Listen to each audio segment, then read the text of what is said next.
Greetings, Basic Brian here. I'm going to talk about C.S. Lewis's work, it's called Miracles, I believe. Yep, Miracles. Here we have it here. To me, this is kind of a difficult book, in my opinion, and I have never finished it, but I'm going to attempt to understand it and talk about each chapter that I come across and kind of think about and parse. So today I'm going to talk about the first chapter called The Scope of This Book. And C.S. Lewis is a fiction writer, World War II veteran from England, thinker and apologist, and this is kind of an apologist work, but still it's kind of complicated in my opinion. And so he's gonna start. I'm gonna start by reading the first paragraph of the book, and it's actually pretty good, interesting. And let's see if I can find it. Okay, here it is. In all my life, I have met only one person who claims to have seen a ghost.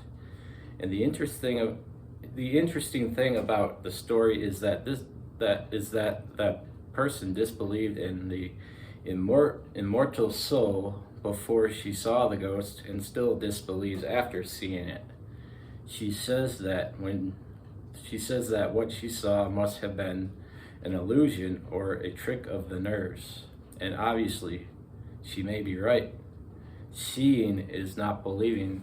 So that's how the book starts. And ultimately, the book is about miracles and if they exist. And this chapter is largely about kind of mindset and starting off with the orientation mindset that miracles are possible. And if you start off with the wrong presuppositions, or that miracles are impossible and the world is all that you see, basically it's just the natural world, there's not interference. And also there's another way you can see the world where you can remotely maybe account for miracles occurring, remotely only through really empirical proof, like mathematical precision, that a miracle has happened, looking back, inquiring historically with that precision.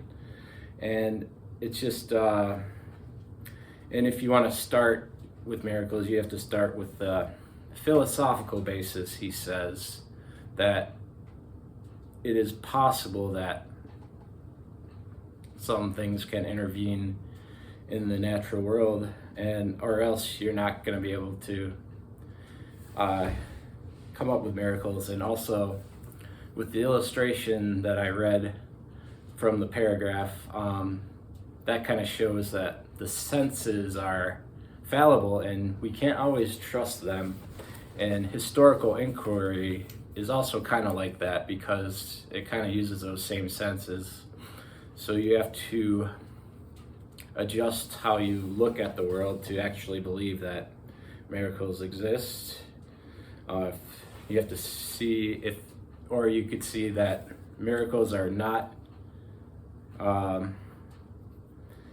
and these views are things we hold before we look at evidence, and that miracles are not intrinsically improbable, as he said. That's just that there's possibilities that there's other forces making things. And our learned experience depends on our philosophy and how we see things, and and our senses are fallible. And he also uses this illustration about how our mindset can be faulty or wrong, in that somebody uses the argument that when the fourth gospel came out, he says that somebody once said that, oh, it must exist because Jesus mentions that he predicted the way Saint Peter will die in the Gospel of John. So that time dates the gospel, but C.S. Lewis says that the prediction that Jesus said that Saint Peter would die is a prediction. It's not necessarily a historical thing, and because of the way this historian dates the Gospel of John, he says he doesn't believe predictions can occur, and he uses this to exactly date when the Gospel was written. He kind of disarms his own argument that he does this because the way he argues his time date is because he doesn't believe predictions can happen, and what Jesus did could have been a prediction. It wasn't actually historically a way to mark the gospel. That argument took me a while to actually get, and it's probably confusing the way I said it, but that's how I got to it. So